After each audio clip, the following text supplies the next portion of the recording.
ప్రకాశం జిల్లాలో జరిగిన ఒక దారుణ ఘటన. ప్రకాశం జిల్లాలో తండ్రిని రంపంతో కోసేసిన దుర్మార్గపు కొడుకుకు సంబంధించిన ఘటన వార్త ఇది.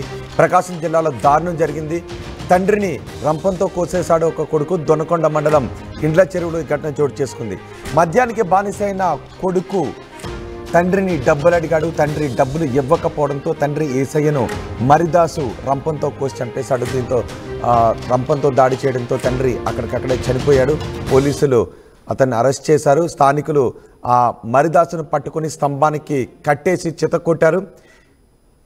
డబ్బులు ఇవ్వలేదని కన్న తండ్రిని రంపంతో కోసి చంపేసిన ఒక దుర్మార్గపు కొడుకుని ఇప్పుడు మీరు ఆర్టీవీ స్క్రీన్ పైన చూస్తున్నారు. డబ్బుల కోసం ఇంతకుముందు తాతను చంపేశాడు ఒకడు, అనుమానంతో భార్యను చంపేశాడు మరొకడు, ప్రేమించలేదని ప్రియురాలను చంపేశాడు ఒకడు, వీడు తండ్రిని చంపేశాడు డబ్బులు ఇవ్వలేదని. చూస్తున్నారా, చుట్టూ జనం కూడా ఉన్నారు. అక్కడ వాడిని పట్టుకుని కట్టేసి ఆ స్తంభానికి కట్టేశారు. ఒకసారి అక్కడ ఏం జరుగుతుందో, ఎవరేం మాట్లాడుతున్నారో విందాం.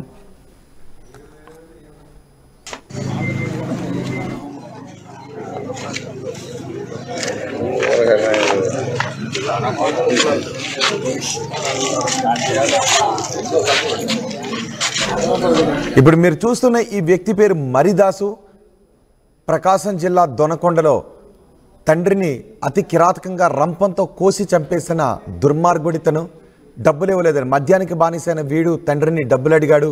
డబ్బులు మద్యానికి ఇవ్వలేదు అని రంపంతో కోసి చంపేశాడు. మా ప్రతినిధి శ్రీనివాస్ ఉన్నారు పూర్తి సమాచారం అందించడానికి.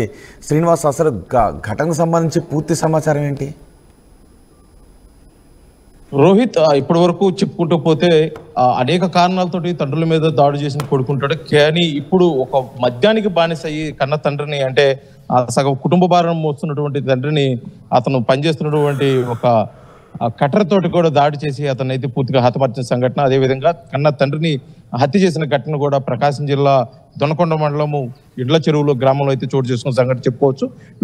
వివరాల్లోకి వెళ్తే అతను చిన్న కుమారుడు తోటి కలిసి మరీదాసు తోటి కలిసి, అతను చిన్న కుమారుడు మరీదాసు, ఇతను యేసు గత కొంతకాలంగా ఒకే నివాసంలో ఉంటున్నాడు. ఎందుకంటే మొదటి నుంచి కూడా యేసు అనే అతను రైల్వేలో గ్యాంగ్ మ్యాన్ గా వర్క్ చేస్తూ ఉన్నాడు. అతను రిటైర్డ్ తర్వాత కూడా చిన్న కొడుకుతో కలిసి ఉంటుంది. చిన్న కొడుకు చిన్న చిన్న పనులు చేసుకుంటూ, అంటే గోడలు కట్ చేసే కట్టర్స్, అదేవిధంగా కటింగ్ యంత్రాలను ఉపయోగించి చేసే పనులు ఉన్నాడు. కాకపోతే ఈ క్రమంలో అతను పూర్తిగా మద్యానికి బానిసైన నేపథ్యంలో అతనికి డబ్బులు లేని అప్పుడల్లా కూడా అతని తండ్రిని అడగటం, అతని దగ్గర తీసుకోవటం, అతనితో గొడవ పడటం ఇలా తరచూ జరుగుతూ వచ్చేవి. కానీ గత రాత్రి మద్యం కోసం అవసరమైన డబ్బులు వాళ్ళ తండ్రి అడిగితే ఇవ్వలేదని చెప్పేసి కొంత ఘర్షణ వాతావరణం కూడా నెలకొంది. ఎందుకంటే స్థానికులు చెబుతున్న ప్రకారము వాళ్ళిద్దరు అరుచుకున్నారు, ఒకరిపై ఒకరు కూడా కొట్టుకునే స్థాయికి వెళ్ళింది. ఇది మనసులో పెట్టుకున్న మరీదాసు నిద్రిస్తున్న సమయంలో, అంటే రాత్రి అంతా ఏం లేదు, ఉదయకాల సమయంలో మళ్ళీ బయటికి వెళ్ళి మద్య సేవలు సేవించాలనే ఉద్దేశంతో కూడా ఎక్కువ అంటే సుమారు 4 గంటలు 5 గంటల సమయంలో కూడా అతను పనిచేస్తున్నట్టే అతను పనిచేసేదానికి ఉపయోగించినటువంటి కట్టర్ బ్లేడ్ ఉంటుంది. ఆ బ్లేడ్ తీసుకొని నుదుటిపై, అదేవిధంగా గొంతుపై, మొహం మీద కూడా దాడి చేయడం కూడా విత్ ఇన్ సెకండ్స్ లోనే అతను తండ్రి మృతి చెందడం, అక్కడ అతను కేకలు వేసే నేపథ్యంలో కూడా చుట్టుపక్కల గ్రామస్తులు, అక్కడ ఉన్నటువంటి ఇరుగు పొరుగు వారు కూడా వచ్చి అతని మరీదాసును పట్టుకొని దగ్గరలో ఉన్న స్తంభాన్ని. మరీదాసు ఏం చేస్తాడు? ఇంతటి దుర్మార్గానికి ఎలా ఒడిగట్టగలిగాడు? కన్న తండ్రిని రంపంతో కోసి ఎలా చంపగలిగాడు? అసలు వీడు ఏం చేస్తాడు? అతను మరీదాసు మొదటి నుంచి కూడా మద్యానికి బానిస అవ్వటం, ఆ విధంగా ఈ కూలినాలు పనులు చేసుకుంటాం. ముఖ్యంగా అయితే ఈ కట్టర్స్ తోటి, అంటే గోడలు కట్ చేయటం, అంటే కరెంటు పనికి సంబంధించిన గోడలు కట్ చేయటం, ఐరన్ కట్ చేయటం, ఇలాంటి పనులకు వెళ్తుంటారని చెప్పి స్థానికులు చెప్పారు. దానికి సంబంధించిన యంత్రాలు ఇంట్లో ఉంటాం, ఆ యంత్రాలు ఉపయోగించే దానికోసం అక్కడే పెట్టుకో ఉన్నాడు. అది హత్యకు ఉపయోగించినట్టు అయితే తెలుస్తుంది రోహిత్. ఎందుకంటే అతను రాత్రి జరిగిన గొడవను మనసులో పెట్టుకున్నాడు, మద్యానికి పూర్తిగా బానిసాడు. మొదటి నుంచి కూడా యాగ్రెసివ్ గా ఉండే అతను మరీదాసు ఇది మనసులో పెట్టుకుని వేకోజాను ఒక పథకం ప్రకారం కూడా అతని తండ్రిపై దాడి చేశాడు. దాడి చేసి పారిపోయే క్రమంలో కూడా ఇరుగు పొరుగు వారు వచ్చి అతను పట్టుకోవటం, అతని దేహశుద్ధి చేయడం, పోలీసులకు అప్పగించడం, పోలీసులు కేసు నమోదు చేసుకుని బాడీని పోస్ట్ మార్టం తరలించారు. అతనైతే పోలీసులు అదుపులో తీసుకుని విచారణ చేస్తున్నారు.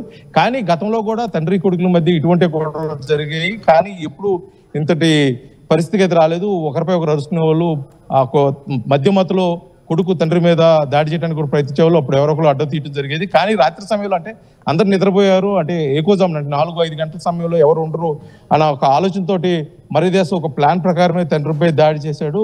ఇది రాత్రి జరిగిన గొడవ దీనికి ప్రధాన కారణం. ఆ గొడవకు ప్రధాన కారణం ఏంటంటే ఇతను మద్యానికి బానిస అవటం. ఎందుకంటే ఎప్పుడు మద్యం మత్తులో ఉంటాడు, వెళ్ళి వచ్చే కూలికి నాలుగు వెళ్ళి వచ్చే డబ్బులు కూడా ఆ మద్యానికి సరిపోవటం, ఆ తరచూ తండ్రికి కొడుకులకి మధ్య గొడవ జరగటం, ఇవన్నీ మనసులో పెట్టుకొని మర్రిదాసు ఆ తండ్రిపై దాడి చేశారు. అదేవిధంగా గతంలో చిన్న చిన్న కుటుంబ నేపథ్యం ఆ విషయాలు కూడా ఉన్నాయి. కానీ తప్పని పరిస్థితులు ఇద్దరు ఒకే ఇంట్లో ఉండాల్సి వచ్చింది.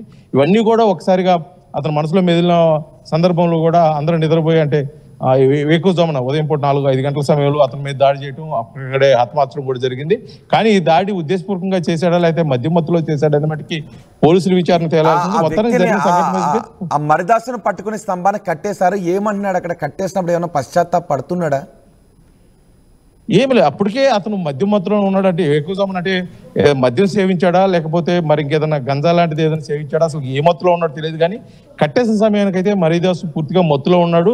ఆ మత్తు విడవలేదు. విడిపించుకునే విశ్వప్రయత్నం చేసినప్పుడు కూడా స్థానికంలో ఉన్నటువంటి వారు మటుకి పూర్తిగా గట్టిగా పట్టుకొని ఆ తండ్రిని హతమార్చారు. దానికి తోడు చుట్టుపక్కల ఉన్న వారు కూడా కొంతమంది బంధువులు ఉండటము, ఈ హత్య చేశారనే సంఘటన ఒకసారిగా వాళ్ళు జీర్ణించుకోలేని పరిస్థితుల్లో మరిదాసుకి అయితే పూర్తిగా దేహశుద్ధి చేశారు.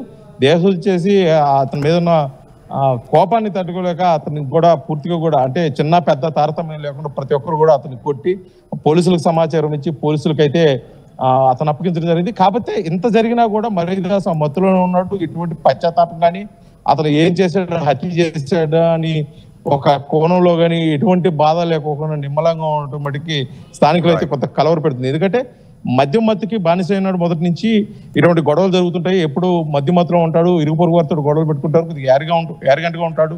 ఇటువంటివి ఉన్నాయి తప్పితే ఇలా హత్య చేస్తారని మటుకి ఎవరు ఊహించలేదు.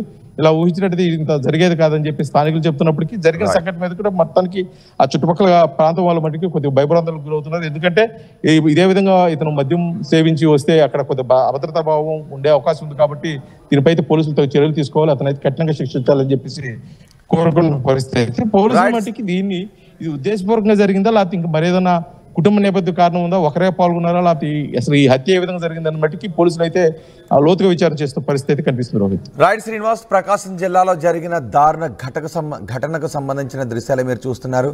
ఆర్టీవీ స్క్రీన్ పైన చూస్తున్నారు. ఒక వ్యక్తిని చేతులు వెనక్కి కట్టి స్తంభానికి కట్టేశారు.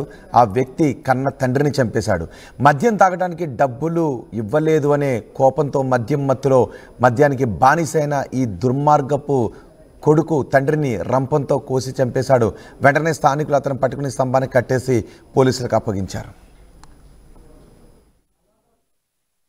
ఈరోజు వేకోజామున దొనకొండ మండలం ఇళ్ల చెరువు గ్రామంలో పైడిపోగు యేసు అనే అతను సుమారుగా 75 సంవత్సరాలు. అతను రైల్వేలో గ్యాంగ్మెన్గా రిటైర్డ్ అయ్యి వాళ్ళ చిన్న కొడుకు అయినటువంటి మరిదాసుతో పాటు ఒకే ఇంట్లో నివాసం ఉంటూ జీవనం సాగిస్తూ ఉన్నాడు. ఆ క్రమంలో వేకోజామున వీళ్ళ చిన్న కొడుకైన మరిదాసు బాగా ఆల్కహాల్కి ఎడిక్ట్ అయిపోయి డబ్బులు అడిగే క్రమంలో రాత్రి గొడవ పడటం జరిగింది. ఆ గొడవ పడే క్రమంలో తండ్రి నిద్రపోయిన తర్వాత అతను ఈ డ్రిల్లింగ్ ఫుడ్ కటింగ్ ఉపయోగించేటటువంటి ఇన్స్ట్రుమెంట్స్తో ఐరన్ ఇన్స్ట్రుమెంట్స్తో నిద్రపోయేటటువంటి తండ్రిని బలంగా కొట్టడం జరిగింది తల మీద. దానివల్ల మేజర్గా ఫ్యాటల్ ఇంజరీ. టీవీ యాప్ వార్తల్ని